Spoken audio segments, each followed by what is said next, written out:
Bright lights, decide the fire. Your heart beats fast, despite the truth that love is blind. I just wanna feel anything.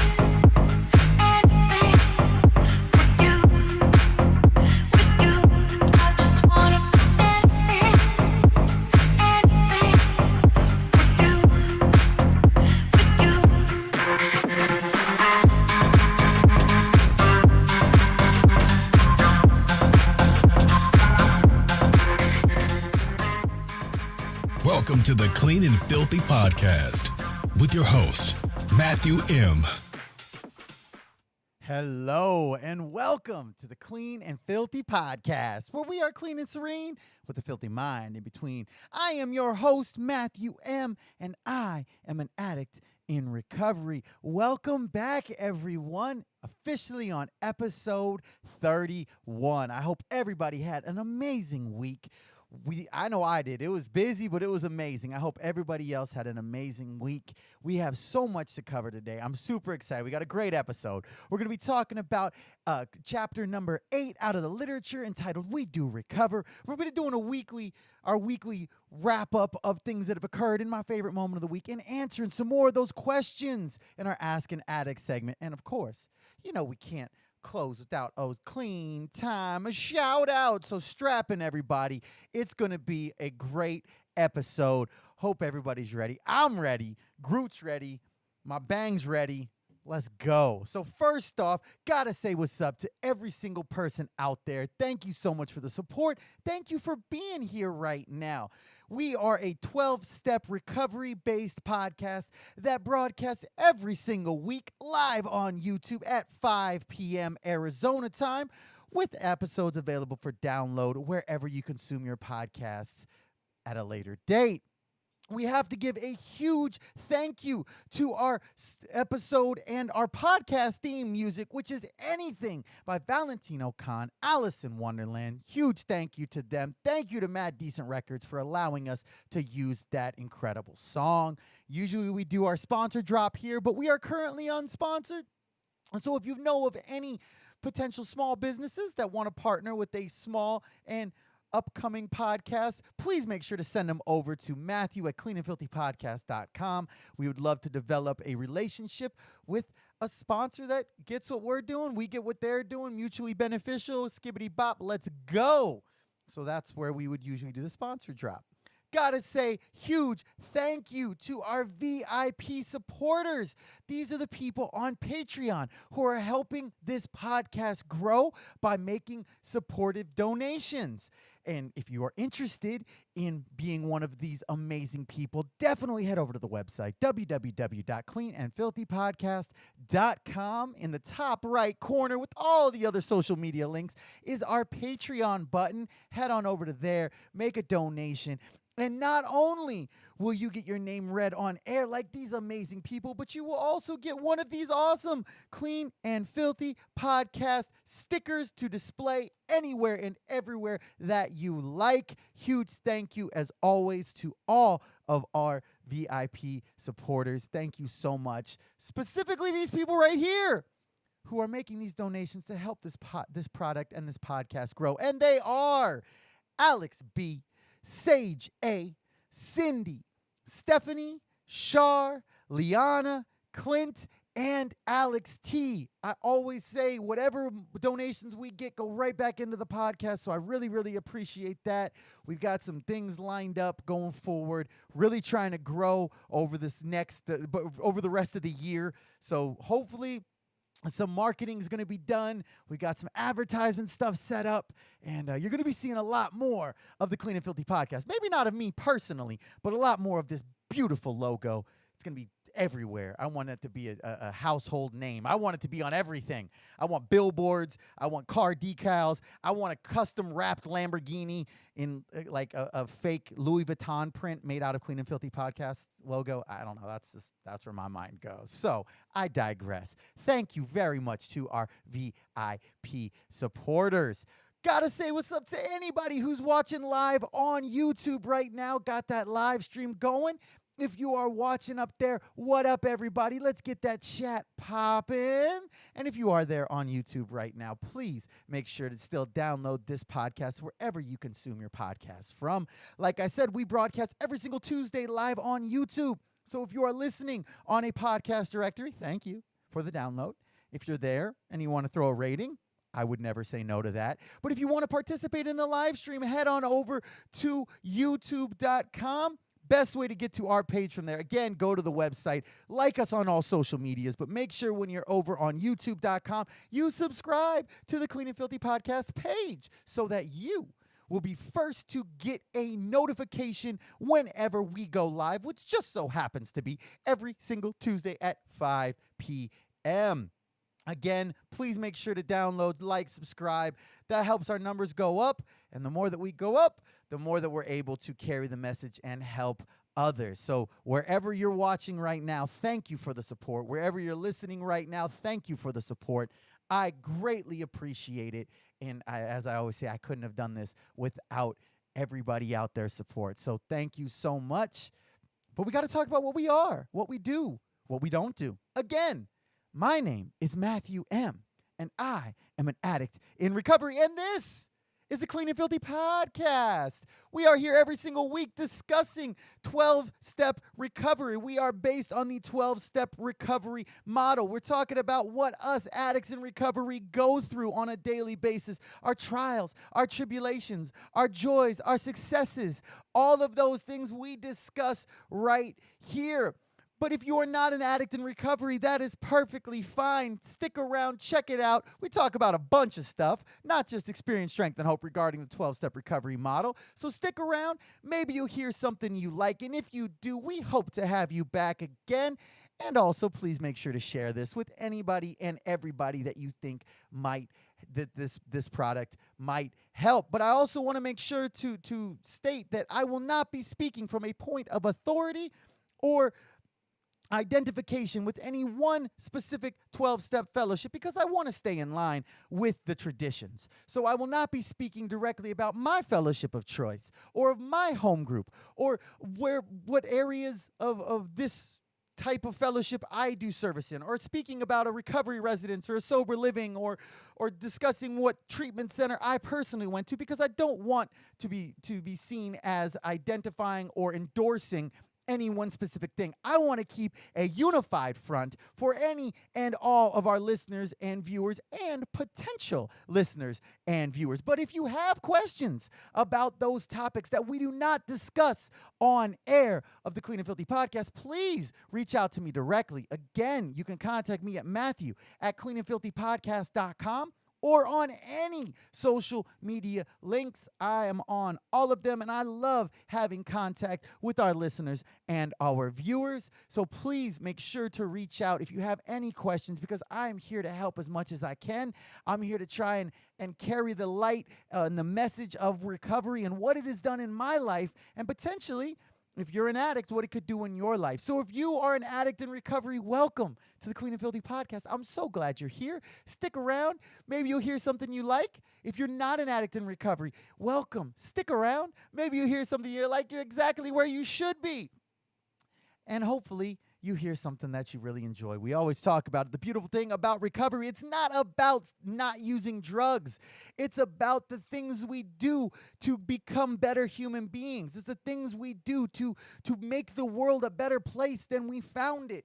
That's the joy of recovery for an addict like myself. So whoever you are, wherever you're listening from, thank you for being here. I cannot express my gratitude for the continued support, for all of the kind messages, for all of the constructive criticism, for all of the things that over the last 30 weeks y'all been riding with me with, and I'm so incredibly thankful of that. So thank you, thank you, thank you. But I also want to state that this podcast should not replace whatever you are currently doing within your recovery. This should not replace going to meetings or calling your sponsor or working steps or going to a home group or being of service. This should be an added bonus. This should be an adjunct to whatever your current recovery journey is. This should be a great place to answer questions, to get more information about recovery, get more information about the disease of addiction. Maybe you just have questions. You're like, maybe I'm an addict. Well, hang out. Maybe you'll get some more information about that. Or maybe you're like, well, somebody I know is an addict. Hang out. You're probably going to hear something that can assist with that, because the thing with the disease of addiction is that it affects everybody and everybody in this world. Maybe we don't realize it. Maybe it's not directly apparent by somebody out there's direct use of drugs. But I highly doubt that there's anybody in this world that has not had some level of interaction with the disease of addiction, even if they don't realize it. So this right here is an opportunity to develop that knowledge about recovery from the disease of addiction, to answer some questions that maybe are plaguing your thought process, to help shine light and joy and love for recovery all around the globe. And eventually, we're going interstellar, y'all. I don't know how yet, but once we figure out, I'm going to send a podcast episode into the middle of a black hole and just see where it goes. Maybe it'll be like at the end of Interstellar. I don't know. That'd be pretty cool. I digress. Sorry, y'all. I digress. So that's what we do. That's what we don't do. That's who I am. That's who we are. And thank you very much for being here. Episode 31, y'all. It is crazy. Crazy, crazy, crazy. We're literally getting close to 50 episodes. That's nuts to me. It seems like just yesterday I was struggling, losing my mind, trying to figure out what the OBS software even does, how to create a website, how to do anything. And now, because of all of the support that I've gotten from everybody, we're sitting on episode 31. Yo, that shit crack. Anyway, I hope everybody had a wonderful week. We have a great episode for you today. And let's get right into it, y'all, with our first segment. Let's head to the lab for some R&D. Recovery and development. That's right, y'all. We are in the lab. We are here for our first segment of the week entitled Recovery and Development. This is the part of the show where we discuss one of the 12 steps, traditions, concepts, a spiritual principle, or any of the other things that come up in the lives of us recovering addicts. This is where we dive deeper into the disease of addiction and recovery from the disease of addiction by using the 12-step recovery program model. So if you're not an addict, that's fine. Stick around. We're going to talk about it again today, like we talk about every single week, that drugs are not the main element of being an addict. Drugs were simply a symptom. Not using drugs is not what recovery is about. Recovery is about finding ways and means to learn how to grow, how to become a better human being. So stick around. Maybe you'll hear something you like. And if you do, like I said, please share. So we are in the lab. We got to do our growth assay. We might have to transfect some things today. I don't even know. We'll see what happens. We might have to hop on that PCR machine. I got my micro pipettes. We double fisting them pipettes. I got my lab coat on. I got my safety goggles. And we're going to get into it. So we are officially on chapter 8 out of the literature, y'all. If you are not familiar with the previous episodes of this podcast, episodes 1 through 12, we covered the 12 steps. Episodes 13 through 24, we covered the 12 traditions. And the last, from episode 25 until now, we've been working through the literature, going chapter by chapter, discussing different quotes from it, discussing the things that really jump out to me personally in it. That's how we've been doing this. So if you aren't familiar, again, I admit I should have done these episodes before I went into the steps and traditions. I say that every time since we've been doing it. All I can do is do a shrug emoji there. We progress, we learn, we do better. So we're going to continue doing better. So I'm not going to identify what piece of literature this is because I want to make sure to stay in line with the traditions, but I will say it is one of the most basic pieces of literature. And we are on chapter number 8 entitled, We Do Recover. Woo! Pretty crazy also that in 2 more weeks after today, we will have officially worked through all 12 steps, all 12 traditions, and every chapter out of most basic piece of our literature, which is pretty damn crazy. So chapter 8, y'all. This chapter I absolutely love. Yes, I know. I say that every single chapter that we discuss. But this chapter really ties in a lot that has been covered in the previous 7 chapters. So I will admit, while preparing for this episode, I realized that a lot of the comments that I added into last week, thinking that they were my own statements, thinking they were my own comments, were actually just direct comments out of this week's episode. When I went back and was rereading the chapter and looking at highlighted things, I was like, oh, I said that last week. Oh, I said that almost verbatim last week. So there's going to be some repetition, but I will say, if you're an addict like myself, one of the most beneficial elements of recovery is repetition. So that's what we're doing here, because addicts like myself learn through repetition, especially for somebody as hard-headed as me. So we're doing some repetition here. Going to be a fun episode. We're going to do what we did before because there are so many powerful quotes in this chapter. Literally, if you looked at my piece of literature, the one page of it is completely yellow. There's, I think, like 4 or 5 words in the entire chapter that are not highlighted completely yellow, because there are so many things within this chapter that just jump out and grab a hold of my spirit, if you will. So I want to go over those like we've done in previous episodes, like people gave some positive feedback about. So we're going to be discussing some specific quotes out of this chapter. We're going to be discussing how they impact this addict personally, and we're going to go into it there. So hopefully, everything in here isn't going to touch everybody the way it touches me. But hopefully you're able to get something that you identify with, that you vibe with, and maybe it makes you want to go reread this chapter or read the chapter for the first time. If you're curious about how to read this chapter, maybe you're not an addict and you don't have our literature in front of you, hit me up. I would be more than happy to send you a link so you can check it out and you can see if there's anything in there that you vibe with. So before we go into it, we got to talk about what spiritual principles are paramount, in my opinion, within this chapter. Again, every piece of literature could have countless numbers of spiritual principles in it, but for me personally, these are the spiritual principles that vibed directly with me while reading through this chapter. And they are hope, surrender, acceptance, belief, empathy, open-mindedness, willingness, and honesty. Whew. So right off the bat, first line in this chapter after the quote intro says, recovery begins with surrender. From that point, each of us is reminded that a day clean is a day one. Once we make that initial surrender and once we stop fighting, it's a day one. So for me, when I finally got one day clean, when I had my day one, it was a day one. And from that point, every single day clean is another win. And I'll admit, it took me over a decade to admit that surrender. It took me over a decade to get a day one or a day one. Hopefully that made sense there.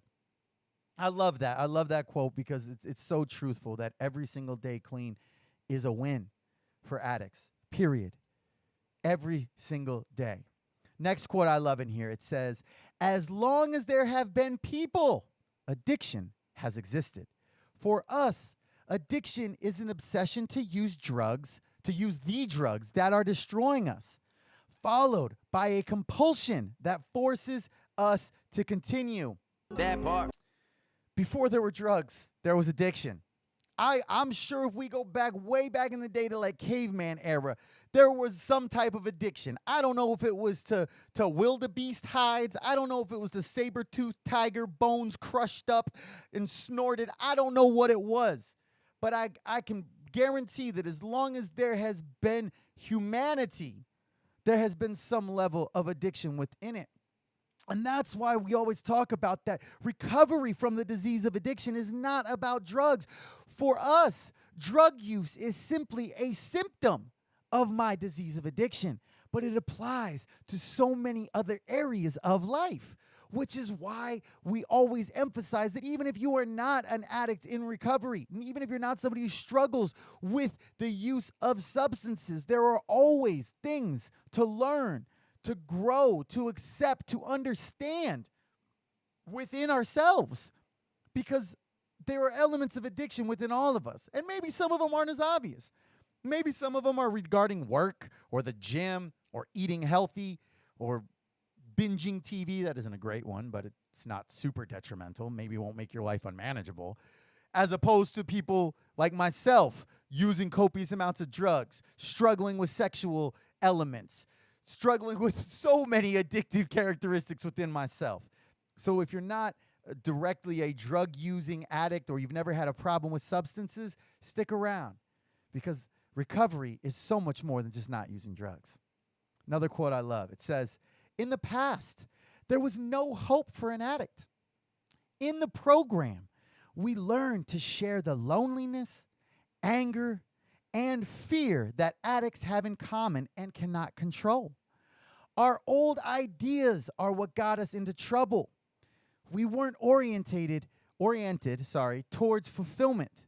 We focused on the emptiness and the worthlessness of it all." And man, this for me is so true. For years, fear ran my life. And then when he took that fear and then compounded it with my old ideas, that just led to more trouble and then more fear. And then that just compounded the emptiness. So it was like this never-ending cycle, just building and building and building until emptiness was all I felt. And especially towards the end of my active addiction, nothing was truly fulfilling. Nothing. There was no joy. There was no happiness. There was no fulfillment. It was always the thought process of more. What's next? What more can I do? And that regarded drugs. That was regarding trying to get money. That was regarding trying to get sex. That was regarding watching porn. There was always that thought process of what's next? What's the next thing? What's the next element? It was never enjoyment or fulfillment. Like, because of being in recovery, I'm able to feel on a day-to-day basis. So failure did become my life. And I accepted that. We talk a lot about acceptance in recovery. Well, in active addiction, I accepted that my life was a failure. I accepted that this is what I do. I use drugs. I find ways to get more money to use more drugs. I find minor outside stimuli once I've used drugs. And all that led to emptiness, complete emptiness. Another quote in here I love. It says, and this is me, like, to my core, especially when I first got in the rooms. "Addiction and withdrawal distort rational thought, and newcomers usually focus on differences rather than similarities. They look for ways to disprove the evidence of addiction or disqualify themselves from recovery." And That part. And we got to hit that, because for this addict right here, whew, this was exactly my story for years prior to recovery. That thought process of, I can't be an addict because I don't use this drug. Okay, well, now I'm using this drug. But it's like, I'm not an addict because I've never used this drug in this way. All right, well, now I'm using this drug in this way. Okay, but I'm not an addict because I've never used this drug this way with this drug. And now I'm doing that. But no. I'm not an addict because I didn't use like that person. Well, now I'm using like that person. But I've never been arrested. Well, now I've been arrested. All of those elements, all of those things that I tried to do, all of my completely distorted rational thought led to me trying to find differences, trying to disqualify myself from recovery, using the thought process, well, I've never overdosed. I've never had to be Narcaned, so I don't need to be in recovery. I only have an issue with this substance. I don't need to be in recovery. And even once, that was all my thought process before getting to recovery.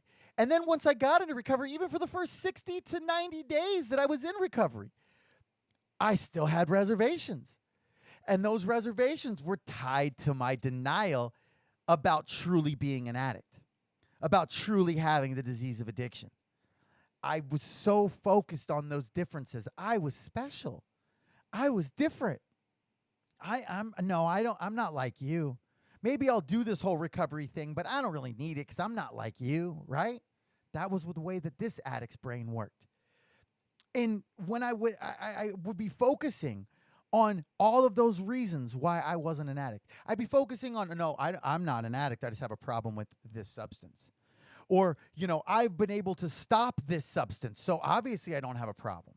Not looking at the fact that the only way I had ever stopped one substance was by using every other substance or process addictions to not use that one substance. But in my mind, that was enough to disqualify myself for recovery.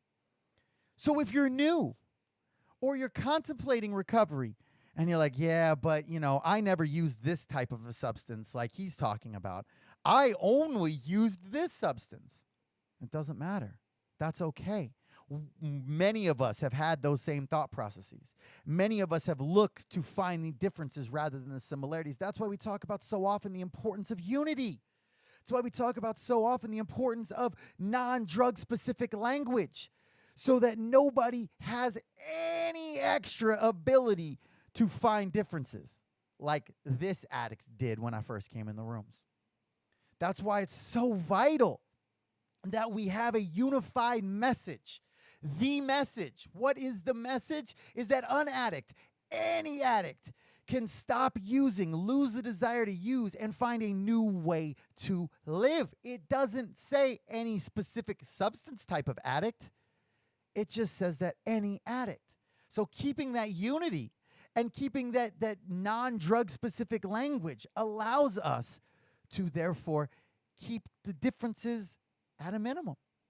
And that's very difficult in the early stages of recovery. I admit that. Completely. I was all about trying to be special. And it took some time for me for me to crush the ego a little bit, for me to accept a loving and caring higher power, to realize that, while I might be unique in some ways, I'm not special and I'm not different.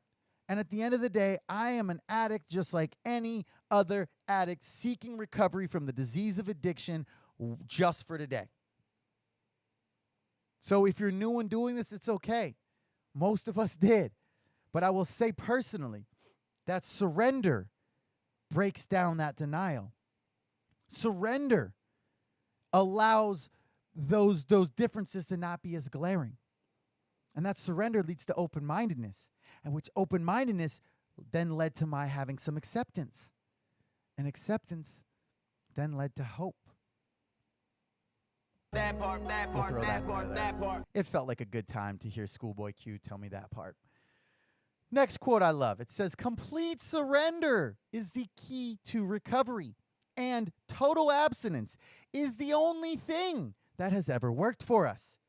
In our experience, no addict who has completely surrendered to this program has ever failed to find recovery. And I'll say total abstinence is the only thing that ever worked for this addict personally. Maybe your story's different than mine. Maybe you aren't actually an addict. I don't know. But for me personally, the only thing that has ever worked was total abstinence. I tried all of the drug replacements or the different combos or I only have an issue with this substances. I tried all those things, and the only thing that has ever worked has been complete and total abstinence. And I will say that thankfully, I had enough willingness in the beginning to try recovery. Because even though I hadn't completely surrendered, and I'll admit that I hadn't completely surrendered when I was in treatment, I hadn't completely surrendered when I was living in a recovery residence, I hadn't completely surrendered for those 60, 90 days. There were still some reservations I had, even close to a year. But I had surrendered enough to not use. I hadn't completely surrendered to this whole process of recovery or truly believed that I had the disease of addiction or that I was truly an addict, but I had surrendered enough to just not use. And thankfully, by not using and continuing to learn more about the program and continuing to go to meetings and continuing to work with my sponsor and doing step work and being of service, my level of surrender grew to a level of complete surrender, which is where I am now. So hopefully there's some level of surrender within there that can continue to grow and build to where it becomes a complete surrender. So that, as it says in the literature above, anybody who gets that complete surrender, we've never seen them fail to find recovery. Next quote I love. It says, any clean addict is a miracle. And keeping the miracle alive is an ongoing process of awareness, surrender, and growth. We talked about this a lot last week, about that the process of recovery is a nonstop, constant thing. I'm never going to be cured. I'm not, unlike what some treatment centers out in areas in California will tell you that I used to be an addict, but now I'm not. That's not me. I'm an addict. I'm just an addict in recovery. And being an addict in recovery means that I have to stay vigilantly aware of my disease of addiction and what I'm doing within my recovery. I have to stay vigilant about walking up that down escalator. If you aren't familiar with the reference, I highly suggest checking out last week's episode where we discuss the analogy of recovery being walking up a down escalator. And if I stop walking up that escalator, relapse is down at the bottom. So I gotta stay vigilant about that. I have to constantly affirm my surrender, sometimes daily, sometimes minute by minute. I have to remind myself at times to align my will with that of my higher power, to not get off in my own will.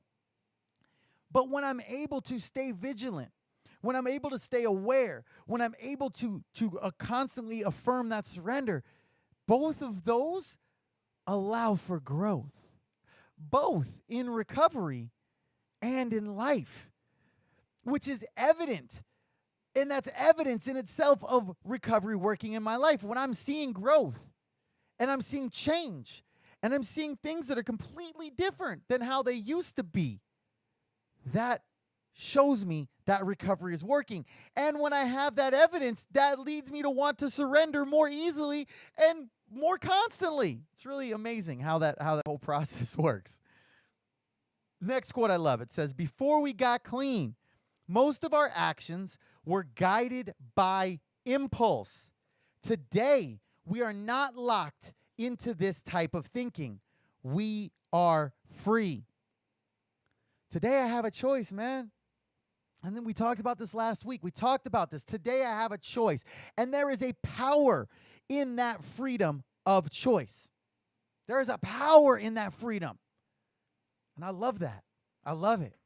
Another quote I love. It says, in our recovery, we find it essential to accept reality. Once we can do this, we do not find it necessary to use drugs in an attempt to change our perceptions. This we talked about so much. We found last week, we found it easier to change our perceptions of reality than to actually change our reality. That's how this addict operated for countless years. Both the reality of life, but also the reality of myself. I didn't want to look at who I truly was as an addict in active addiction. So I changed my perception of it by copious amounts of substances and addictive behaviors that just compounded the problem. So to do this, to actually look at our reality, rather than creating some perception of our reality or using a substance to change our reality, we have to be honest and we have to have humility. It says in the literature that without drugs, we have a chance to begin functioning as useful human beings if we accept ourselves And the world is exactly as it is. We're talking step 7 shit right here. We're talking about humility. We're talking about what humility means for an addict in recovery. It's looking at yourself with an honest perspective. Not the best, not the worst, as I truly am. And that doesn't mean that I just blindly accept everything in life.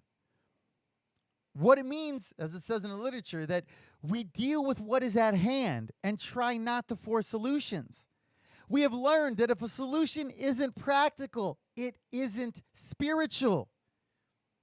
And it's crazy because one of the first things you'll hear, literally, in any meeting of recovery, one of the first things, pretty much every meeting, starts with a serenity prayer. God, grant me the serenity to accept the things I cannot change, the courage to change the things I can, and the wisdom to know the difference. So I can accept the things that I cannot change. I can accept reality. I can accept the things about myself I cannot change. But I also have to have courage to change the things I can, and the wisdom to know the difference. Because I know for an addict like myself, there have been so many times in my life that I feel I can change something that I am physically incapable of changing, whether it's in somebody else, whether it's in a situation, and I will run my head into that motherfucking wall over and over and over and over until I get that wisdom to know the difference of something I can change and something I cannot. Next quote that I love, it says, as we begin to apply what we have learned, our lives begin to change for the better. We do not have to understand this program for it to work. All we have to do is follow direction. And this is that whole tie into the thought process of we don't have to understand something to use it. We don't have to understand something to grow from it. And that's a beautiful thing, because for somebody like me, I don't know if I'll ever understand everything about recovery or about life or about the cosmos or about who I am as a human being. But once I'm able to grasp the basics of something, I can grow within it. I learned elements of this program, and therefore a new way to live, by watching countless addicts before me, by following their direction. And what did they do? They watched and followed direction from countless addicts before then. And as I watch these members, and as I watch the program working in other people's lives, I develop a new outlook on life and the people in it. And this is a massive thing for me that takes some time and takes some effort of working the program for it then to be able, as it says in the literature, we find that everyone we meet eventually has something to offer. We become willing to receive as well as to give. Life can become a new adventure for us. And this is so true, because as long as my character defects don't get in the way, as long as I'm staying open-minded, this is completely true. Everybody I come in contact with has something to offer. And it might not be apparent in that first interaction. It might not be apparent in the 100th interaction. Because especially in the current times of the world, whether it be vaccine pandemic related, whether it be political related, whether it be religious related, racially related, gender related, whatever it is, there are so many polarizing perspectives within the world. But if I can walk into a situation with humility and open-mindedness, eventually I will be able to receive something that person has to offer. I could say personally with my sponsor. When I first met him, my current sponsor now, when I first met him, I was a very, very newcomer. And I felt by closed-mindedness, formulated judgments and formulated opinions and formulated thought processes that were not correct. So I didn't like him. I didn't like him because he was telling me things I didn't want to see. Because I had a dishonest view of myself. I didn't have, I wasn't using the spiritual principle of humility within myself. So I didn't like him. Man, fuck that. And now he's my sponsor. And now he's guiding me through the steps and the traditions. And I fucking love the dude because my open-mindedness allowed that element of what that person had to offer crack my force field of ego, of closed-mindedness, of dishonesty or no self-acceptance within my own being. And that's a beautiful thing. And by working the program, as it said before, real freedom is possible. And I love this next line, because part of that freedom is the fact that, as it says in the literature, there is no model of the recovering addict. When the drugs go and the addict works the program, wonderful things happen. Lost dreams awaken and new possibilities arise. And what I love about that is that there's no one size fits all for recovery. Even though we are all essentially the same as addicts in recovery, we all do have differences. And what works for me in my recovery might not work for you in your recovery, and vice versa. And that's why when doing this podcast, I'm never telling you how to recover. I'm not saying what the right way to recover is. I'm simply sharing my experience, strength, and hope on how this addict is recovering from the disease of addiction, on what this addict uses on a daily basis, and what's worked for the last 3.5 years for this addict. In no way am I saying that that's the way to be a recovering addict. Not once, not ever. I wouldn't do that. Because there is no model of the recovering addict. There's no perfect paint by numbers, amazing sculpted. No, we don't have that.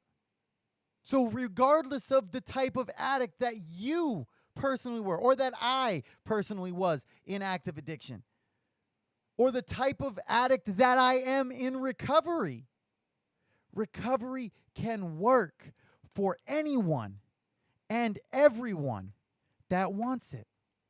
We always talk about it's a very simple program for very complex people. But at the end of the day, the program works if we work it, if we want it. I'm here as living experience, strength, and hope of that. Just like there are tens of thousands of addicts before me who are living, breathing examples of the program working. They are living testaments of experience, strength, and hope. So if you're an addict out there, like I was, saying, nah, this wouldn't work for me. I'm too different. I'm too special. At the end of the day, we can recover, and we do recover. I'm going to close with this quote. I love this quote. It says, "We know that we are powerless over a disease that is incurable, progressive, and fatal. If not arrested, it gets worse until we die. We cannot deal with the obsession and compulsion. The only alternative is to stop using and start learning how to live. When we are willing to follow this course of action and take advantage of the help available to us, a whole new life is possible. Now we know that the time has come when that tired old lie, once an addict, always an addict, will no longer be tolerated by either society or the addict himself. We do recover." Close quote. And that's a fact. No longer am I the addict in active addiction that I was for many, many years. I'm now an addict in recovery. We do recover. So I love that chapter so much. It's such a hope shot every time because it's true. We do recover. If we put in the work, if we work the program, if we have a higher power and a support structure and a sponsor and we work the steps, and we do recover. So that's what we got this week in the lab. Time to throw away, pop those pipette tips off, get everything into the biological waste, get cleaned off. We're coming back next week. We're going to be jumping next chapters probably my favorite chapter. How many times have I said that? How many times have I said, yeah, that's my favorite chapter? Anyway, I digress. We're almost through the literature, at least the first piece of it. And yeah, we got some exciting things happening. So thank you for joining me in the lab, y'all. Come back next week. We're going to do it again with some more information to help answer some questions, give some basic information about things. And now let's get into our next segment of the week. Second segment of the Clean and Filthy podcast is entitled My Favorite Moment of the Week. And even though we are not sponsored by Bang Energy, we did have a fun moment this week where one of our tweets was actually liked by Bang Energy. And that might seem like absolutely nothing in the grand scheme of things, because guess what? I'm not sponsored by Bang, but progress. Right there. That's progress, y'all. So this is the part of the show where we cover things that have happened over the last week since our last time here on air. This isn't much experience, strength, and hope. This is just fun stuff that's happened over the last week. And since I'm never physically capable of choosing one favorite moment of the week, we talk about a bunch of favorite moments of the week, a bunch of things that have happened over the last week, whether it be in news, sports, social media, TikTok, Twitter, Instagram, TikTok. No matter what it is, if it's something that happened that I like, we're going to talk about it here. So if you have anything that has popped up over the next week that you think I might be interested in, I've talked about it before. I absolutely love TikToks and dog videos and Marvel stuff and TikTok.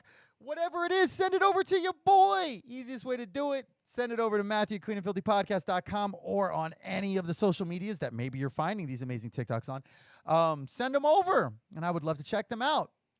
Except on TikTok, because I do not have a TikTok account. I will be on Pornhub before I'm on TikTok. But I love watching TikToks, though, so send them over. So that's what we do here. This is the second segment of the show. And even though we're not sponsored by Bang Energy, it's time to give a wonderful Bang ad read. I would like to personally thank Bang Energy from the Clean and Filthy podcast and Matthew M., the host of the Clean and Filthy podcast, for making life more manageable at times. If you are an addict like myself who doesn't plan his time that well and ends up not sleeping as much as medically recommended, Bang can be there for you. Makes life a little bit less unmanageable when you overplan, overestimate, or underestimate. And yeah.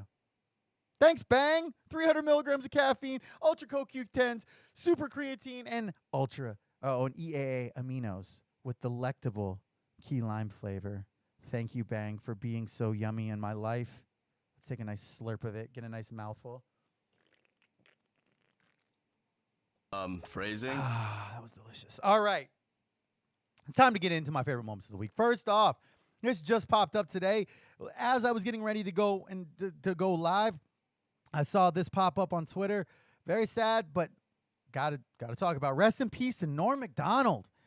Comedian, writer, overall hilarious dude. He's one of the most offbeat type of comedians. His delivery was always unlike anybody else. He was huge on SNL. He's a writer for tons of things. He's been in a ton of movies. He died at age 61 from cancer. So rest in peace to him. I really wanted to call this like weekend update, even though we cover more than weekend. So we're just going to call this weekly update as a shout out to Norm Macdonald on Saturday Night Live. Got to do our quick weekly fitness update, even though we really shouldn't for this week, because guess what? I worked out absolutely no times this week. Between working for my mother's company, having my son, having in-person area, and just a whole weekend service, I didn't work out a single time. Though I did work lifting artwork in the back of a box truck when it was like 200 degrees that it felt like I was just sweating in a sauna, so maybe that's considered a workout. I don't know. Somehow I'm still only 215 pounds, so hooray for that. I'm very excited to get back tomorrow. I haven't felt that soreness in my tum-tum, and I want to feel that soreness in my tum-tum and my sides. I was almost starting to maybe pretend like I could possibly see some abs poking out, and now I took a week off, and there's not a single hint of a thought of an ab. So got to talk about real quick. I'm not going to go into it too much, but we officially had our first area service meeting back in person, and it coincided with my first area service meeting as the vice chair, and it was crazy. Pretty damn stressful being back in a service meeting with a bunch of people after 18 months of doing it, sitting exactly like I am currently. Also realizing how much I have to learn. While I thought I knew what I was doing, I did not. That's okay. The opportunity to learn is the opportunity to grow. So very stressful, very exciting. Excited for next month while I get a little bit better understanding of what I'm doing. Also, got to give a glad you're okay shout out to Lewis Hamilton because they had a bad accident between Verstappen and Hamilton out at the Italian Grand Prix at Monza. Hooray for the Halo safety device that goes up around the driver's head area, since Formula One is completely open wheel and a car goes up and a wheel can come down on a head and easily kill you. The Halo device, as Lewis Hamilton said, saved his life. It's funny because the drivers all hated him at first. Everybody hated him. But when they start saving lives, I guess they're okay. Also, shout out to Daniel Ricciardo. First solo McLaren win in almost 9 years. I've always really liked Ricciardo as a driver, mainly when he was at Red Bull. He's just a cool dude. Like, I've watched a lot of videos about him, of his love for cars, so that was pretty cool. Shout out to him for getting that win. Well done. Got to also do our weekly TV wrap-up. Got to. First off, the VMAs were on Sunday. It's really weird because I didn't even consider watching them. Like, back in my younger years, I guess I'm turning into that angry guy on my porch again. Get off my lawn! But back in my earlier days, the VMAs and the MTV Movie Awards were like the must-watch television of the year. It was I would plan my schedule around seeing them. And now, like, I couldn't care less. I mean, they're kind of corny. Also, I don't like most of the music that's out that's popular these days. It's kind of corny. I will say, though, if Lil Dicky had been scheduled to perform, specifically his Penis VMA performance from Dave, I would have watched it. I would have sat through all of the other garbage and bullshit and pseudo drama and all that shit just for that. But it didn't happen, so alas, I didn't watch it. Also got to give a shout out to WandaVision officially winning an Emmy. First Emmy within the MCU, won the Emmy for the song. It was Agatha all along. Shout out for that. Also got to do a sad moment of reflection on the fact that Highly Questionable has been officially canceled. For those that we talked about it before, Highly Questionable has always been my favorite TV show. The writing was on the wall when Dan Le Batard left the show that this show's probably going to be going away, but they still made it work for another 3 months. It was still pretty damn funny. Honestly, I think that shows the balance, the why that show was well done. It wasn't just about the personalities and the cast that were on it. It was also about the way that the show was set up and the topics they discussed. But I got to give love to it because it lasted for over 10 years. And even though it looked a lot different than when it first started with Dan and Poppy there, the fact that it essentially launched the stardom of Bomani Jones, Mina Kimes, Pablo Torre, Izzy Gutierrez into like true ESPN stars is awesome. And I will always love that show for that. And they're actually making a new show called Debatable that's going to be using kind of the same format with a lot of the same personalities on it. So I'll be checking that out. Also, this occurs right after Max Kellerman left First Take. He didn't leave. Essentially, Stephen A kind of forced him out, which is as a 9, as a 10, as 11, as a 12, as far as I'm concerned, because I love Max Kellerman. But he's got his new solo show now, so shout out to him. New solo show coming on called This Just In. I'm going to check it out. Honestly, we'll see if Stephen A. Smith's ego is enough to just debate himself on First Take. I don't know. But I loved having Max on there, is what it is. Got to talk about Marvel What If for a second, because episode 5 was entitled What If Zombies? And this was an alternate timeline of the Avengers Infinity War, except taking place in a zombie apocalypse. Except they weren't like the standard mindless zombies.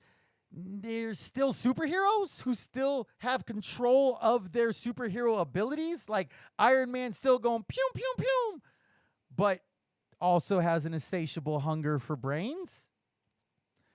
So a lot of people are asking, why zombies? A lot of Marvel internet fans were not happy with this. Why zombies was the question. Countless Marvel fans said online. Well, for me, I love zombies and I love movies. So I ask, why not zombies? Plus, they did a run in the comics back in 2005 entitled Avengers Zombies. So for me, I'm good with it. I've always talked about I love zombie apocalypse thought processes.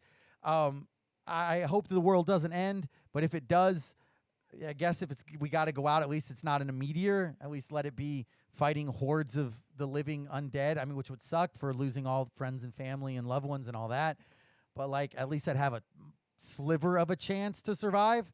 And you find a secure enough compound with enough ability to trade for goods. Hopefully I wouldn't have to resort to becoming like the governor on The Walking Dead and just killing anybody I wanted and taking their stuff. But desperate times. I don't know. Regardless, I love zombie shit. So I was super on board for this. And it had almost all of the returning MCU voices, with the exception of Tom Holland, probably Sony contract shit with them and Spider-Man. I don't know. And I will say, this wasn't a great episode, but it was mindless fun. Plus, having Okoye coming back, which was pretty fitting considering she is portrayed by Danae Gurira from The Walking Dead. So that was pretty cool as well. Like, she's back dispensing justice on zombies. And her line in it of saying, we don't watch horror movies in Wakanda, we have American reality shows, was so spot on. There were so many things I loved within it. Stupidly strong zombie Wanda versus the Hulk, yes please. Acknowledgement of Uncle Ben in the MCU, yes please. Zombie Thanos collecting fucking Infinity Stones, yes please. Vision committing Harry Carey, yes please. The zombie Wasp in giant form chucking a zombie at a very much alive, decapitated Ant-Man head, yes please.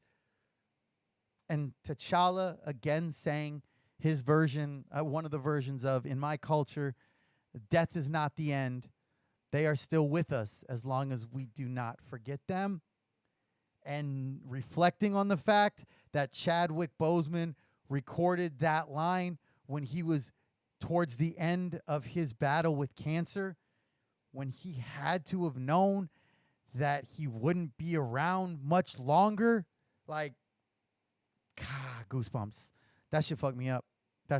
But I really enjoyed it. Great. Not great episode, but a fun episode. And I got to cry. Thanks, Chadwick. Thanks, What If. Also, keeping it with the Marvel television element, the Hawkeye trailer just dropped. And I was already excited about it because I want more info into the times with him as Ronin. Looks like that's what we're getting. I am quite excited. But we got to talk about my actual favorite moment of the week. And I know some people out there are going to dislike this. I get that. I know there's going to be some people out there who might even just turn this segment off. But we got to talk about motherfucking NFL being back, y'all, with people in the stands and full capacity. And for better or for worse, I'm not commenting on if this is smart in the fact when our COVID numbers are growing to the levels they are. I'm not commenting on any of those things. But there's still an excitement about seeing 60,000 people in a stadium. It's kind of like I don't necessarily approve of what it's done, of what's being done, but I will still enjoy it. Kind of like what we talked about regarding like Kevin Spacey. I don't approve what he's done in real life, but I will still enjoy watching a movie of his. I don't approve that we've got 60,000 people with no fucking masks on slobbering all over each other. But I will still enjoy that. I will. And wow, we had some amazing things going on this weekend. We had some amazing things. We had I went into this weekend with some solid expectations on the Cardinals. For those who don't know, I have been a Cardinals fan my entire life, regardless of how painful it was. I will always love the Cardinals. They are my hometown team. But I have also loved the Ravens even more since they drafted Ray Lewis, who is my all-time favorite player. They are my all-time favorite football team. My dream in life is to have the Cardinals play the Ravens every single year in the Super Bowl forever. Then I'm happy. Then I can wear a jersey with half of each, a hat with half of each, and I'm good. And both teams going into the season looked like we got some upside. Cardinals adding some pieces, bringing in J.J. Watt, A.J. Green. We've got some options here. Kyler getting another year to develop into this system. Going into the season, things were looking pretty damn good for the Ravens. And then the nightmare of ACL tears and just injured reserve occurred. And yeah, we'll get to that in a second. So some super expected things happened opening weekend. Rookie quarterbacks were losing. That's what happens. Every single time somebody's like, you got to put him in there. Da-da-da-da. They lose. There were some unexpected things, like upsets. First off, the Cardinals game was an upset. Even though in my heart of hearts, I believe the Cardinals are going to win every single week, that was an upset. Tennessee was favored, and it was in Tennessee. And the Cardinals looked absolutely solid. Like, it was a full team effort. D-Hop with 2 touchdowns. Kyler doing his thing. Man, when he gets his legs going, I swear he looks like fucking not Speedy Gonzalez, like the Roadrunner. His legs, and he's gone. Like, his explosive speed from like moderate run, and then he's just gone is crazy. And I love watching defensive backs trying to like take the angle at him, and then he just hits that next gear, and it's like, oh no, you ain't catching him. Just no, you just ain't. D-Hop with 2 touchdowns, Christian Kirk with 2 touchdowns, and Chandler motherfucking Jones. Shout out to John Jones, who's his brother, favorite MMA fighter. But Chandler motherfucking Jones, 5 sacks with 2 forced fumbles. That dude was eating. Absolutely eating. Pay that man his money. Pay him. Pay that man his money. If you have never seen Rounders, you don't get that reference. But if you do, Teddy KGB wasn't talking about Mike. He was talking about Chandler Jones. Pay him. Keep him as a Cardinal. He is too fucking valuable. Other big surprises was the Saints over Green Bay. Shout out my boy Alex. He's a huge Saints fan. And it looked like Jameis Winston did some type of like Freaky Friday personality soul swap with Aaron Rodgers, because Aaron Rodgers was out here looking like the interception-prone Jameis, and Jameis Winston just out here racking up 5 TDs and shit, which I was quite thankful for because he's on one of my fantasy teams. So shout out to him. Actually, I think he's on both of my fantasy teams. Wow. Anyway, also there were some amazing comebacks. Specifically, Kansas City coming back to beat Cleveland, because for the first half of that game, it looked like Cleveland was going to beat KC. Like, goddamn, what? And thanks to Mahomes' magic, which also shout out him. I've got him on one of my teams. KC comes back. They did not have a lead the entire game until the final score. Also, Dallas almost looked kind of surprisingly good. I mean, they still Dallased it up, but it was competitive, which I was not expecting. One of my favorite moments of the entire opening weekend was the new Rams stadium, bro. It's like $4 billion to build this thing, and it is legit one of the coolest stadiums architecturally I've ever seen. I really want to go to that stadium. It is fucking beautiful. Also, there were tons of Baker Mayfield commercials. We got new ones, which, as corny as they are, I kind of like them. And also, Rob Gronkowski is like trying to break into the levels of Baker Mayfield, because every other damn commercial had Gronkowski in it. His USAA one was corny as fuck, but the T-Mobile one with Tom Brady was actually pretty well done. Still fucking hate Tom Brady. Fuck Tom Brady. But I love Gronk. That was very well done. We also had a lot of excitement about my fantasy team. We got some good performances. And but going into Monday Night Football, I already had 1 victory, and I was up by 7 points with Sammy Watkins going against Darren Waller. I felt pretty solid. So I was thinking I maybe could get a 4-0 week. What is a 4-0 week?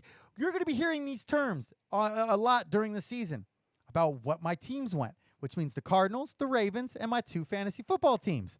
So if I go 4-0, it means we got wins all around. So I had the potential for a 4-0 week, which when you're as bad at fantasy football as I am, that doesn't happen. And the only reason this wasn't a perfect weekend was because of Monday Night Football. Even though Monday Night Football was absolutely amazing. We had the Ravens going against the Raiders. And I had a back and forth conversation with my boy Mark. Shout out Mark, huge Raiders fan. So we got to talk shit back and forth. And going into the game, the Ravens are favored by 4. First, they were favored by 4.5. Then it dropped down to 4. I think the end line might have even been 3.5. I don't remember. But going in, it's exciting. It's Monday Night Football. It's the first game at the new Allegiant Stadium in Las Vegas with fans there. The same Allegiant Stadium that I waxed poetical about for more time than I care to do again back a few episodes ago. That stadium is fucking incredible. I love that stadium. So being able to see it with full fans and the torch lit and the bottle service girls down in the club level, very, very cool.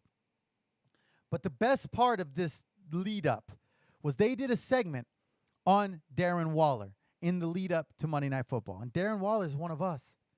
Darren Waller is an addict in recovery. And they talked about his journey from being drafted by the Ravens, who are now there in town, to being suspended because of his constant drug use, to becoming a grocery store clerk while he was suspended, to then going to the Raiders, and then proceeding to have 2 absolutely incredible seasons back to back.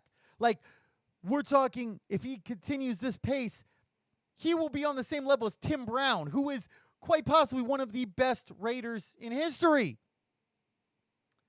It's amazing to see. And loving the fact, as an addict in recovery, that mainstream media was putting the story out there, was putting a story of a beacon of hope for recovery from the disease of addiction out there, for mass public consumption, for millions upon millions of people around the world to see, because that in itself allows maybe one person to change their stigma about addicts. One person who maybe fucking hated every single addict in the world up in that point, just looked down on every addict, like, you fucking junkies. But they see, wow, their favorite player, Darren Waller, is an addict. Wow, maybe addicts aren't pieces of shit. Maybe they can change. And that, to me, is what it's all about, man. When we have somebody that's able to elevate recovery onto an international scale, that's fucking beautiful for me. That's absolutely beautiful. And also so beautiful is that one of his teammates, Max Crosby, is also one of us. And Max Crosby watched Darren Waller struggling, developing, getting into recovery, continuing his recovery, sustaining his recovery, all while he was in active addiction, while Max Crosby was in active addiction, believing he couldn't do it.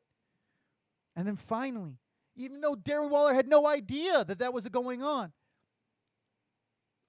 March 11th, if I'm not mistaken, Max Crosby got into recovery, and he's got over 18 months now. So the 2 best players, both on offense and defense, in last night's game, and quite possibly for the Raiders currently, are both in recovery. And that's a beautiful thing, man. Like, that's some goosebumps shit for me. That's some destigmatizing addiction type of shit for me.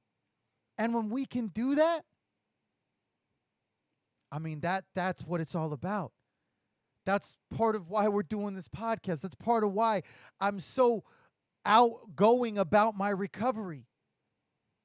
Because it shows that we do recovery, that we do recover. Every single time that Darren Waller goes out there and discusses his journey into recovery, it shows that we do recover. Every time that anybody can inspire another addict who's in active addiction to try recovery. That shows that we do recover. Like, that shit is just, it's so beautiful to me.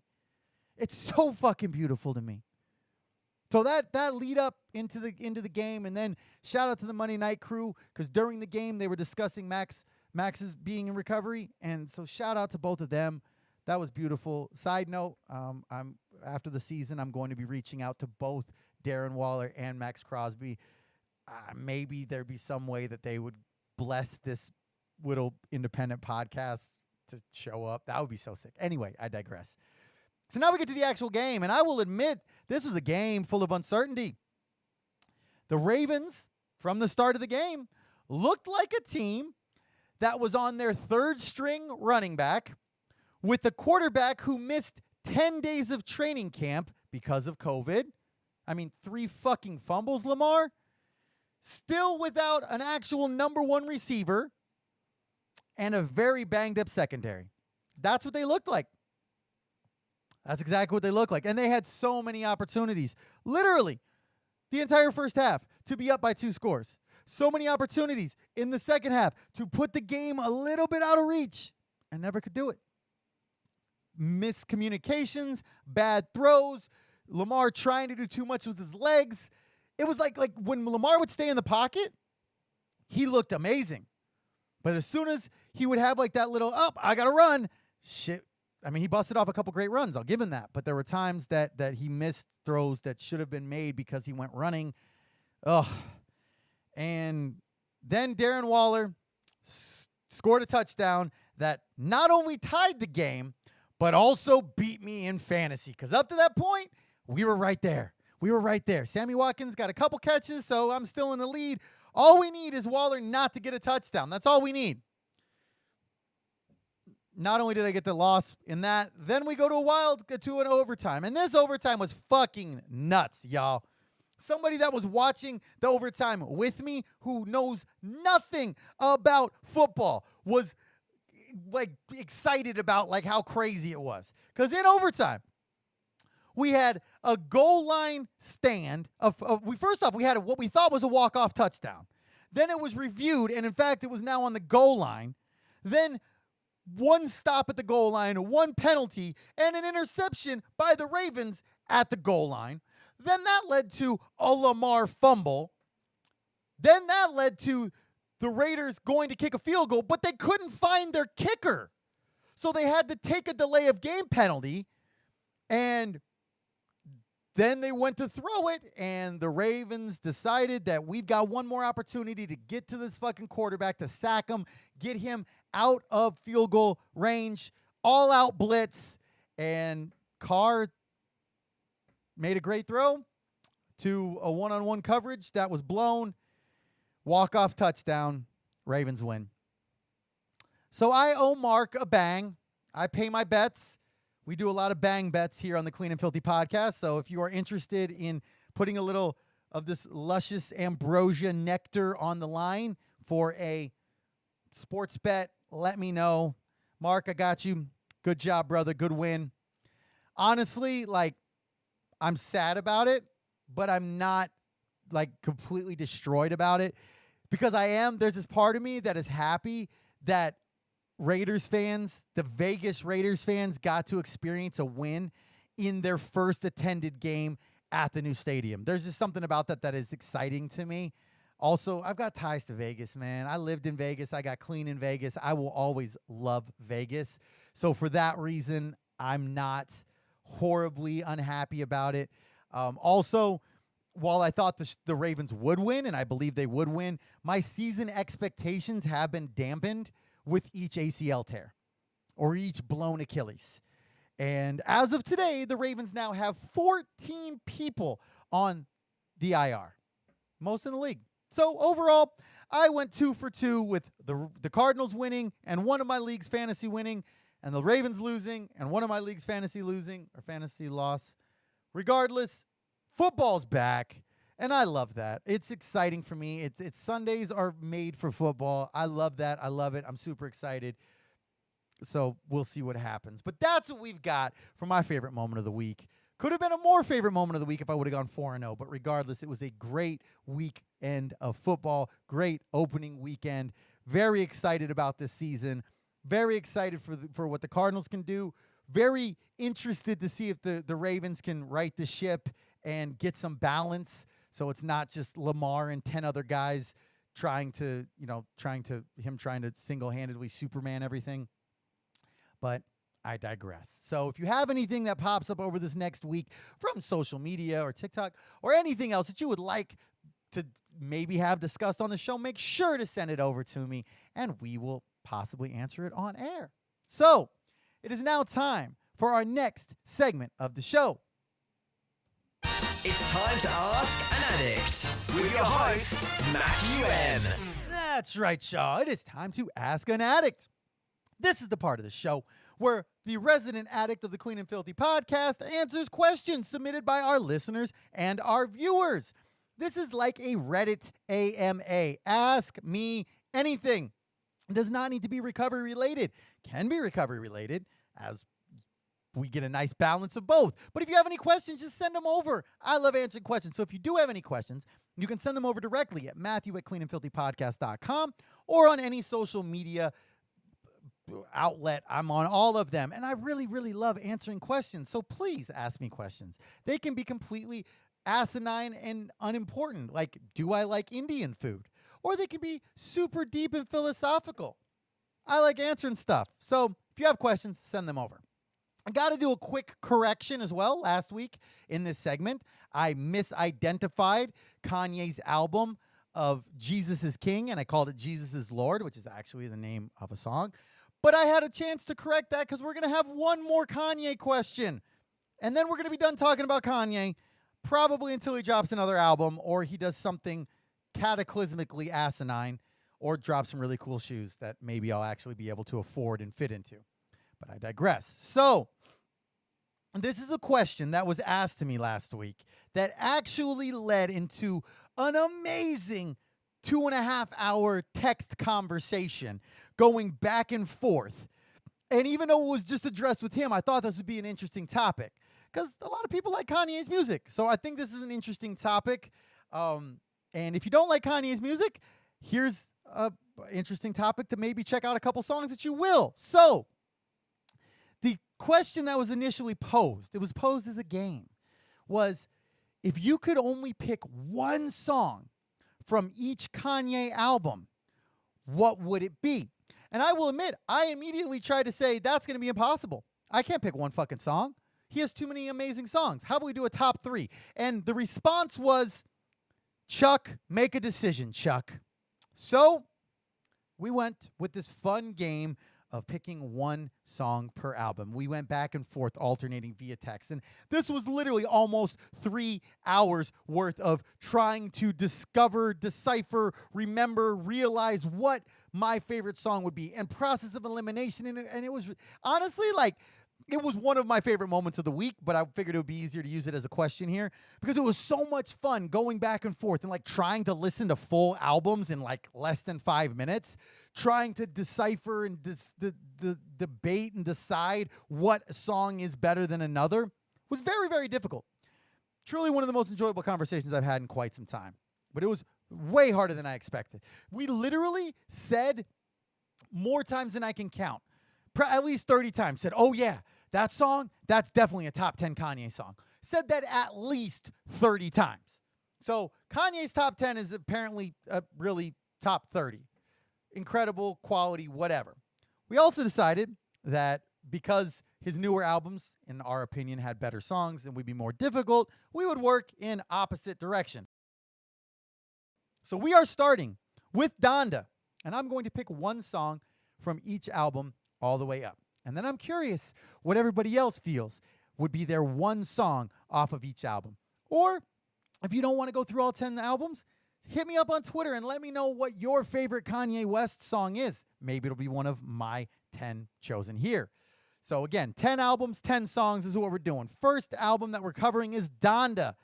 Favorite song on that, one of the only songs I really love, is Jail Part 1. Though I will say that Junior, just because of the beat alone, almost was picked. Next album Jesus is King. Only song I really, really like on there is Follow God. Next album is Yay. Song that I chose as my favorite off of that album is I Thought About Killing You. The original version on YouTube, not the re-released version that's on streaming apps. The original version that came out. That's my favorite song on that album. There were a couple other good songs on that album. Yikes was good as well. But that was my favorite song on that album. The Life of Pablo. Woo! Now this one was way harder now than when it first released. When it first released, I was kind of like, eh? But now that I've been listening to it for the last, 5 years, this one got a lot more difficult. And I decided upon, this one was tough, but I decided upon Wolves as my favorite song off of The Life of Pablo. There were many others that were very, very close right there, but we went with Wolves. For the album of Yeezus, the second best Kanye album ever, in my opinion, was so difficult. This, College Dropout, and Late Registration were the absolute hardest.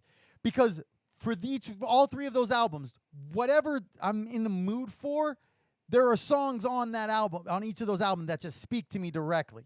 So after a very, very in-depth discussion, I went with Black Skinhead. Simply because I have played that song the most of any song on Yeezus. And at the end of the day, I couldn't come up with any reason. Same thing with him. We both had the same answer on this.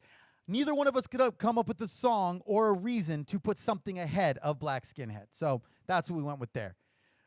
Favorite song, or the one song off of My Beautiful Dark Twisted Fantasy, not even a question. Runaway, full 9-minute long version. That's probably my third or fourth favorite Kanye song of all time. Definitely top 10 Kanye song. Going on to 808s and Heartbreak.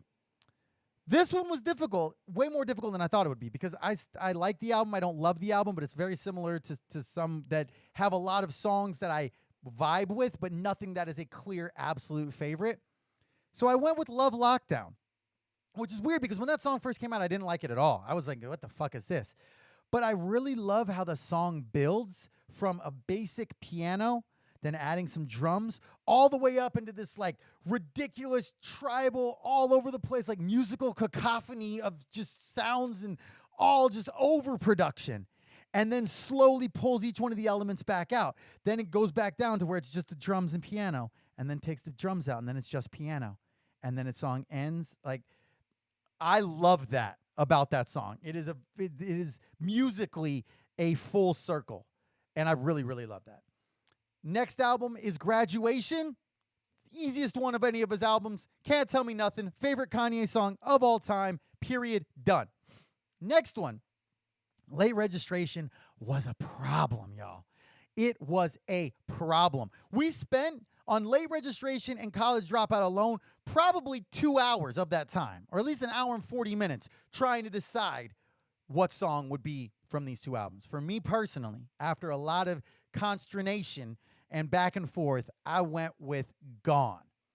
The beat change plus Cameron and Consequences verses on it, that was my song pick from there. And from College Dropout, man, this was so tough. And honestly, now that I made this choice, I kind of want to change my choice, but I'm not going to. I'm going to stick with what my answer was, but I kind of want to change my choice because there were about 5 songs that were all one A, B, C, D, E possible.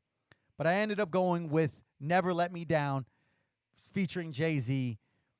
Lyrically, the beat, there's so many things about that song that I love, but there are another 4 songs that I love as much as that song, depending on the millisecond. But that's what we went with. So if you're curious, or I'm curious what your guys' picks would be, if you want to tell me what your top 10 list would be, one song from each album, definitely hit me up on any social media, at me on Twitter. Come at me if you loved or hated my picks personally, my top 10 right there of Kanye songs that are, part of his top like 50, because goddamn, he's got a great top 10. There's too many top 10 songs to just be a top 10. So let me know what your opinions are on that list. if you love Kanye. Or if you're just sick and fucking tired of hearing us talk about Kanye West, at me about that and be like, bruh, shut the fuck up. So you can do that. Just get my mentions up. Get them up, though. All right. Next question. I love this question. And this is one of those things that is so important to talk about. So important in recovery to talk about. But it says, how can I support someone in recovery, such as a family member, a spouse, or a friend? And we've talked about elements of this many times before.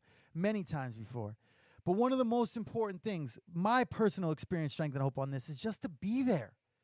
To be there, to celebrate milestones with somebody, to remember those milestones. For somebody like me, one of the greatest ways I felt supported is when one of my best friend's father hits me up every one of my clean dates to wish me congratulations for another year clean. This is a dude I've met less than a handful of times, and he's been doing it since, I think, before we even ever had met. That's how you support somebody in recovery. Someone, not in recovery, remembering that clean date for me is huge. But also, there are ways to support by realizing and helping to emphasize that recovery comes first.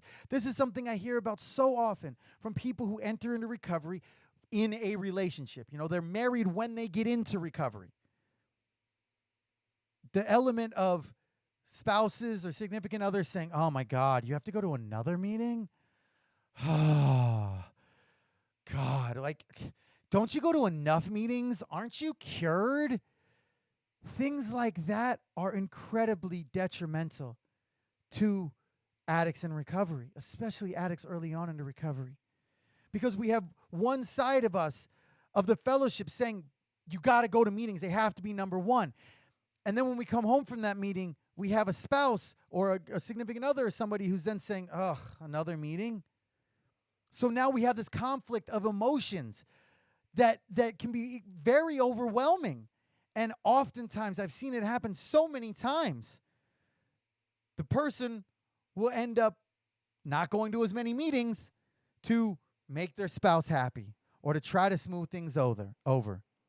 And inevitably, they stop going to meetings, they relapse. And then the spouse is angry again. So the best way that I've seen to support somebody is to be there, to go to meetings with that person. To go to a meeting and support them in their recovery. Hang out at the meeting. Come to recovery events. We love having normies in our meetings. I love it when somebody says, hi, I'm so-and-so, and I'm here as support. Thank you. Thank you for being there because we need y'all's support, period. So by being there and supporting is huge. Also, you can take it another level if you go to meetings. Go to that fellowship's meetings and you're learning about the disease of addiction. There are also groups and fellowships for family members or significant others or partners of addicts in recovery, such as Nar-Anon or Al-Anon. Those are specifically made and are developed on a 12-step model, and it's worked with a sponsor so you can be engaged with it as well. Rather than sitting at home like, oh, why is he at another meeting? Go to a meeting yourself. It'll probably help, in my personal, humble opinion. So when you're then able to work a program yourself, you can understand the process that us addicts in recovery work as well. And then can have a more loving and unconditional love, empathetic perspective on it. But being positive and understanding and a supportive influence on that person is huge. Not being overbearing, not being judgmental. And I know that can take time because us addicts, when we're in active addiction, we hurt the people closest to us. We hurt the people that love us the most. We hurt them the most. So I get it can take time. I get it can take time to regain that trust and to believe that recovery is working. And sometimes relapse is a part of us addicts in recovery story. And if that happens, it doesn't mean that they failed. It doesn't mean that they're a piece of shit. It doesn't mean that you should fucking divorce them and whatever. It means that they're human. And at a time like that, support is the most important thing there is. So I know that can be a troubling thing to have that element of trust, but if it can be done, that support and that love can carry more weight than I could ever put into words. So that's a great question. Thank you so much for that question, because that element of support from those around us is so massive. So those are some ways to help support. I highly suggest go to a meeting with them. Go to a meeting with them and get an understanding of what recovery truly is, what's covered in meetings, what we discuss. It can be a beautiful thing. It can be an absolutely beautiful thing. So that's what I recommend. So next question. This is a cool question as well. It says, we're always talking about my weekly fitness stuff on here. It says, what is your current diet/meal plan? All right. This is a fun one. I will first off confess by saying I have never counted macros in my life. I attempted to. I can't even say I attempted to. I attempted to download a piece of software for my phone that would help me count my macros, and then I just gave up on it. I had no follow through with that. Probably out of fear that I'd actually have to take charge and change my diet so much. But I've never been super focused on my diet. To breaking it down from like a nutritional perspective or from what a nutritionist would do or following a meal plan perfectly. Part of the reason of that is because meal plans are so dependent on the person's body as well and what type of workouts they're doing. It's not just like, oh, I'm going to take that meal plan and I'm going to make it work. I've never done intermittent fasting. Maybe that would be beneficial. I've never done this type of a diet. Maybe that would be beneficial. What I did back in the day to lose weight was I ate a good amount of protein, almost no carbs, good amount of veggies, and that worked. So I do something similar to that now. I will say that if, somebody out there is a professional nutritionist that wants to donate their services, maybe we could work out a sponsorship type of thing. You sponsor me with meal plans and I give you shout outs. I don't know. If you're a nutritionist out there and you have information and you want to help me break down an exact specific meal plan, I would love that. I really would. But I will tell you before I even tell you what my meal plans are is I am a creature of habit. I love cooking. I love eating things. But when it comes to eating for myself, the one way that I will eat consistently is if I have my food ready to go. Because if I have to cook my food, if I got to make a motherfucking meal, Domino's is right there. And it'll be done quicker and taste better than whatever I'm making. That's just how it is. I love cooking for somebody. But when I have to cook for myself, can't stand it. Part of the reason that I used to try to eat egg whites and turkey bacon and that every single morning, the time taken within that I couldn't do. If I had a professional chef, like lowest key, if I were to win a Powerball, have that stupid kind of money, after I bought my Lamborghinis, multiples, we'd be getting a professional chef to cook for me perfect, curated, nutritional meals multiple times a day, and then I'd look like Channing Tatum or Chris Hemsworth or something. But I digress. So every morning, I eat Kodiak protein oatmeal every morning and a cherry blade lemonade bang every morning. Sometimes it'll be the chocolate chip flavor. Sometimes it'll be the maple syrup flavor. Every morning I eat a package and a bang. Some mornings, if I'm heading straight to the gym, I will eat 2 packages to get some extra carbs in there and have extra energy. Once I get home from the gym, I have an Optimum Nutrition Gold Standard Whey Protein Shake with almond and coconut milk. Shake that bitch around. We're good. For lunch and dinner. Yes, I eat the same thing twice a day, every day. I will have chicken and some veggie option. Currently, I use my Instapot with some chicken breasts and some potatoes and some multitude of spices. I get all Spice Bay on it, and it's delicious, and it's like this just garlic Parmesan chicken type of thing. It's moderately healthy, like pretty decently healthy. There's not a ton of fat, not really much carbs. It's solid. Tastes pretty good. Make it up quickly. that's what I eat for lunch, and then that's what I eat for dinner. Previously, we've had a barbecue chicken option with some broccoli, done like hot wing chicken and broccoli, did like chicken fajitas with peppers and quinoa. All of these are different options.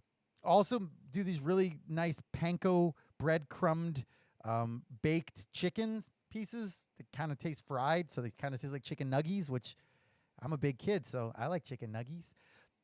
Those with a broccoli or with some other type of source, a quinoa, something that's like a superfood. If I don't have a chance to go home after the gym, or if I'm not able to go get my meal, I will substitute either protein shakes from One Stop Nutrition or salads from Salad and Go. And I eat, like I said, the same thing twice a day, every single day. And I will admit, yes, that leads to me getting burned out on things. But that's just what I do. And then I'll switch to the next type of chicken. And will say I am good 90% of the time if I have a meal prepared. If I have my food ready to go, I'm good. It's when I don't have my meal prepped in the kitchen that it then turns into I'm going to go to anywhere else. Filiberto's, Domino's, Habit Burger, whatever, I will default to that. And then I will do the whole addict mindset of, I'll just make chicken tomorrow. I'll just make my meals tomorrow. Because when I don't, I turn into a hardcore trash panda. Or I will also say a caveat to that. When I have my son, we do spend a lot of time down at Grandma's making pizzas or eating food from some breakfast place that isn't within that criteria of what I should be eating.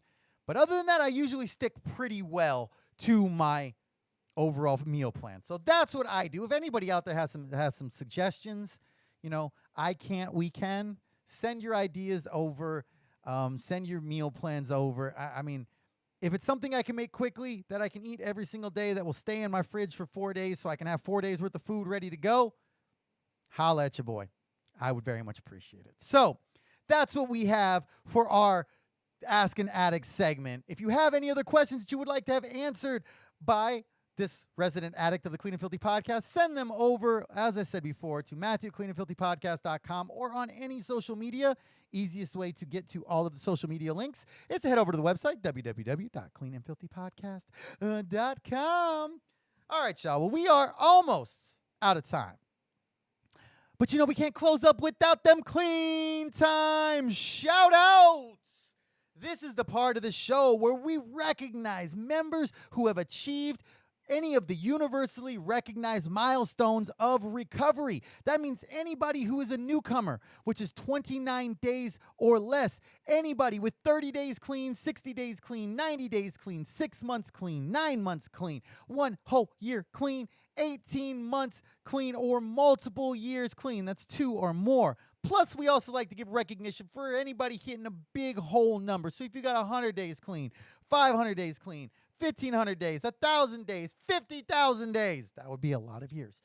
Whatever it is, if you got a big number, send it over, and we will give you a shout out on air.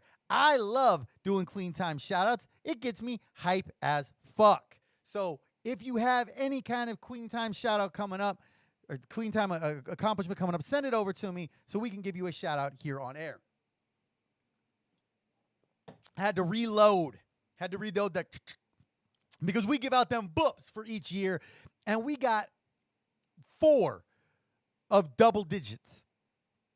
First up, with 9 months clean, we've got Rogine. Well done, girl. And then next up, with 1 year clean, we've got Chris N. And then with 3 years clean, we got my man Henry G. Yeah. And a friend of the program, one of our VIP supporters, with 6 years clean, we've got Shar. Yeah. Next up, we're going out to Vegas. We got my boy Nick L with 10 years clean. Well done. Next up, with 15 years clean, we've got Julie H. We'll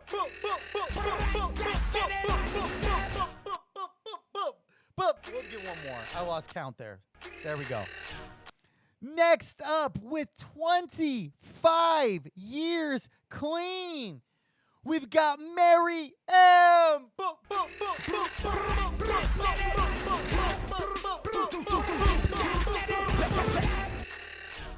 We'll let Kendrick run one more. All right, and finally, with 32 years clean, we've got Marty W. It's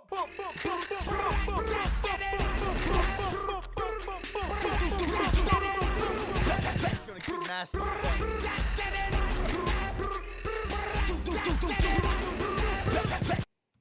We'll get one more Kendrick in there. Well done, everybody. Congratulations, anybody who picked up Clean Time today. If you didn't pick up Clean Time today, guess what? Don't use and you will. And remember that every day clean is a successful day. That part. Yeah, that motherfucking part. That part. Well, y'all, we are officially out of time for today's episode. But again, huge thank you for everybody being a part of this journey. Episode 31, y'all. I hope everybody enjoyed today's episode. Hopefully you learned some things. Hopefully you had some fun with me, because I know I had some fun. So hopefully you did as well. We are here every single Tuesday, 5 p.m. live on YouTube, available for download wherever you consume your podcast from. So please make sure to download us anywhere and everywhere you can. Make sure that you're liked and subscribed to all of our social media, and make sure that you share whatever, if you like what you're hearing, share it with somebody that you think might get some help from this, because that is truly how we are going to grow. At the end of the day, I couldn't do this alone. You guys helped me do this. And if nobody's told you today that they love you, I love each and every one of you. Thank you for being a part of my life and a part of my recovery journey. Big thank you again to our theme music for the Clean and Filthy podcast, Anything by Valentino Khan and Alice in Wonderland. Shout out to Mad Decent Records for that. Huge thank you again to our VIP supporters. Thank you, everybody who's out there watching, liking, commenting, subscribing, listening, sharing, tweeting, retweeting, all that. We are listed on every podcast directory, everywhere. I will be back next week. Hopefully you are too. Love y'all.